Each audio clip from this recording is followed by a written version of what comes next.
Welcome back, 7:43, and millions of people tuned in to watch last night's Super Bowl, and advertisers paid big. Average commercial costs this year were up 75% from a decade ago, and a poll reveals 22% of viewers were excited solely to watch just the commercials alone. And so how did they do? The CEO and principal of Curator, Scott Battishill, joining us live to break down the best and worst Super Bowl ads. Scott, thank you so much for being here.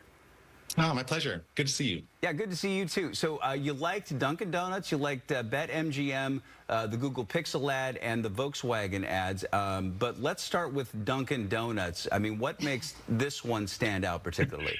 This is so good. So the Super Bowl spots, typically, you have these big celebs that are involved. They're incredibly expensive to produce. Then you have to pay for the talent. So you have to stick out, right? And then you have to sort of figure out, amongst everything with the ad in front of you, the ad behind you, how do you quiet the room? How do you get people's attention?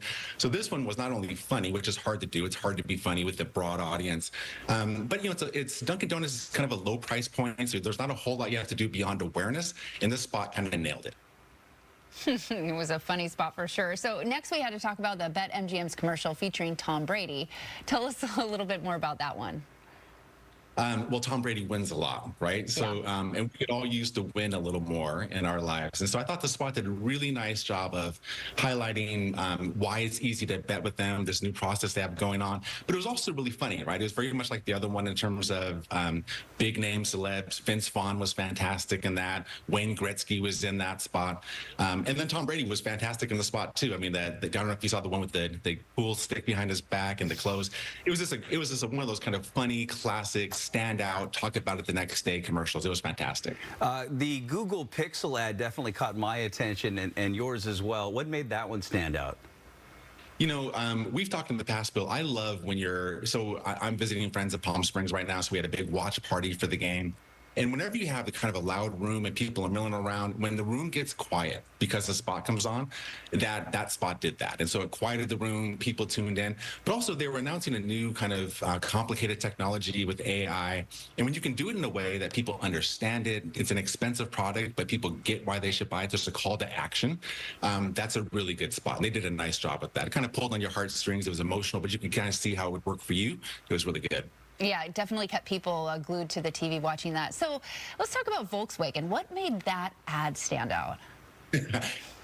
Well, it was nostalgic and Neil Diamond. Come on, right? And so, yeah, how do you go wrong with Neil Diamond? Come on. No, you don't. You don't. And so I was at a watch party. The guy next to me kind of messed it up. I don't know if it was the Neil Diamond or the nostalgia or the Volkswagen, but a focus group of one, that's pretty good. They did a really nice job kind of showing the evolution of that product, starting in black and white. It was beautifully shot, but also kind of ending it with this excitement and hope about the future and electric vehicles. I thought that was a really good spot. Yeah, I did too. I really liked that one. Okay, so, just to put it in perspective, it was $7 million for 30 seconds of airtime for the Super Bowl. On top of that, you have production costs. I guess the Dunkin' Donut spot cost about $30 million to put on the air for that 30 seconds. So let's get into the one that maybe wasted their money. Squarespace's ad was not one of your favorites. And it typically isn't. I mean, we've done this a number of years, and I think that there's a lot of times where I talk about the fact they missed the mark.